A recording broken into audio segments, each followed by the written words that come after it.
նշել էիք պահանջները ձեր էջում, ամեն դեպքում հանրության համար էլ ավելի լայն շերտերի համար ներկայացրեք եւ ակնկալիքները, որովհետեւ նմանատիպ ակցիաներ մենք էլի ենք տեսել այստեղ։ Տեսեք, այսօր ոչ թե զանգվածային ակցիա, պիկետ կամ նման բան կազմակերպելու խնդիր կար, բացարձակապես։ Մենք ինչպես տեսնում եք, մի քանի հոգով ենք, հենց այդպես էլ նախատեսել ենք եւ հրավիրել ենք միայն ԶԼՄ-ներին։ Եթե Հայաստանը ունենար նորմալ իշխանություն, նման ակցիա անցկացնելու խնդիր ընդհանրապես չպիտի լիներ, որտեղ պիտի ունենայինք իշխանություն, որը adekvat պատասխանում է Ադրբեջանի քայլերին, հակաքայլեր է անում կամ ինքն է օրակարգ ձևավորում, բայց քանի որ Ալիևի հարցազրույցից անցել է արդեն 4-5 օր եւ մենք տեսնում ենք, որ Հայաստանի իշխանությունը տոտալ անգործության մեջ է, ստիպված մենք ենք ինչ-որ քայլեր անում, ցույց տալու համար, որ Հայաստանի քաղաքացին, Հայաստանի հասարակությունը, հետո մենք այս քայլերը ելի կշարունակենք իհարկե, համերաշխ չէ այն վիճակի հետ, որ ստեղծվել է, սա մեկ։ Երկրորդը, ես միամիտ չեմ, որ հավատամ միջազգային իրավունքի գոյությանը։ Այդ միամտությունն էլ չունեմ եւ բնականաբար պարոն Նահապետյանն էլ երևի հիմա խոսքը կասի, մենք միամիտ չենք, որ հավատանք, որ միջազգային իրավունք կա, որ այդ միջազգային իրավունքը արթնանալու է, եթե մենք նամակներ փոխանցենք հիմա ՄԱԿ-ին, բացարձակապես։ Ուղղակի սա վերաբերմունք է մի կողմից ցույց տալու համար, որ միջազգային իրավունքը անտեսվում է աշխարհաքաղաքական շահերին, բայց մյուս կողմից ես կարծում եմ այնուամենայնիվ ցանկացած մարդ, ցանկացած քաղաքացի իր դիրքորոշումը հայտնելով միջազգային բոլոր կառույցներին պիտի ստիպի այս խնդիրներով զբաղվել։ Երրորդը, ես հատուկ ինչ եմ ուզում արձանագրել։ Ալիևի հատկապես Մյունխենում տված հարցազրույցից եւ ունեցած ելույթից հետո ինձ համար ակնհայտ է,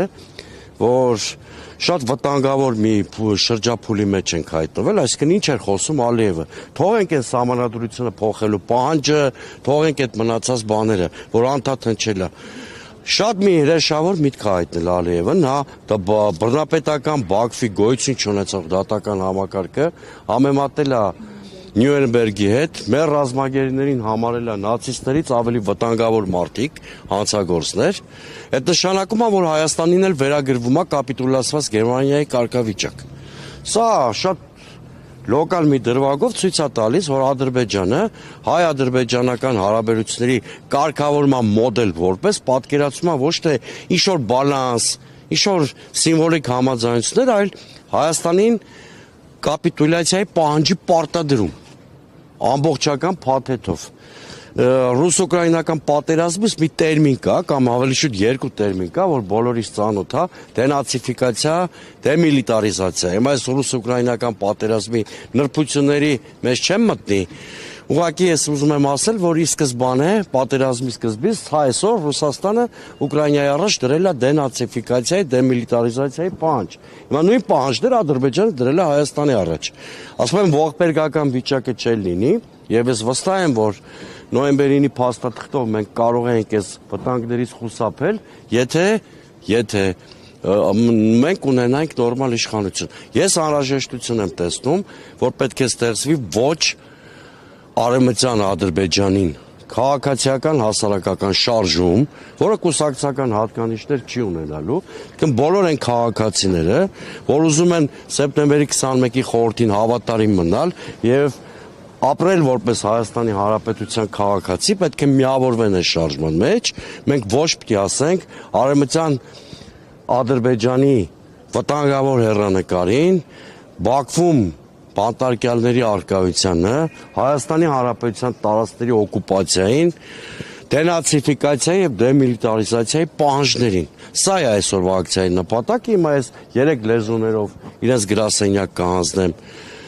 այդ գրությունը եւ հետամուտ կլինենք, որ ինչ-որ պատասխան տան։ Ես իհարկե պատասխանը ենթադրում եմ ինչա լինելու,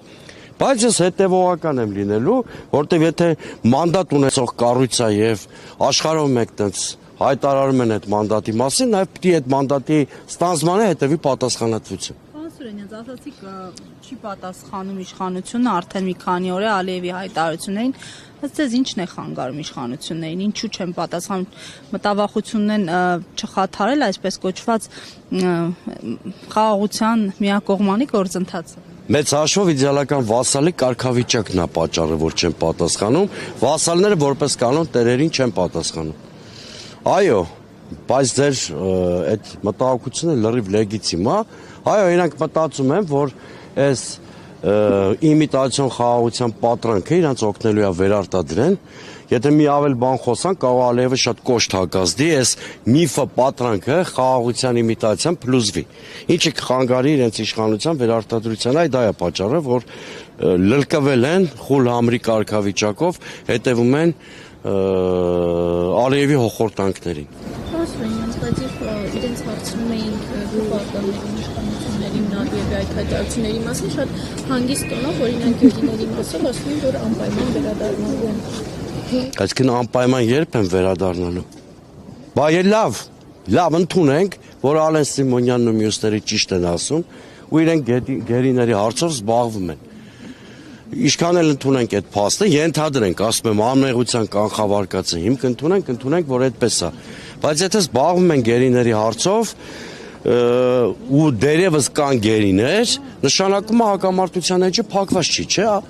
հակամարտության։ Այդ դեպքում ինչ են իրենք ամեն օր 10 անգամ հայտարարում, որ հայ-ադրբեջանական հակամարտության էջը փակված է։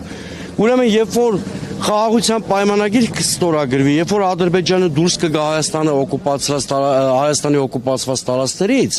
երբ որ գերիները ազատ կարձակվեն, այդ վաղ գուցե խաղաղության մասին ու հակամարտության էջը փակված լինելու մասին հնարավոր լինի խոսալ։ Այս պարագայում իրենց հայտարարությունները իրար հակասում են։ Մի կողմից ասում են կա հակամարտություն, որտեղ գերիների հարցով զբաղվում ենք, մյուս կողմից ասում են հակամարտության էջը փակված է։ Հիմա իրենց հայտարարություններից որն է ճիշտ։ Կամ դիլենտանտ են, կամ այնքան են օտարի շահեր սպասարկում, որ խճճվել են իրենց իրար հակասող հայտարարությունների համատեքստում։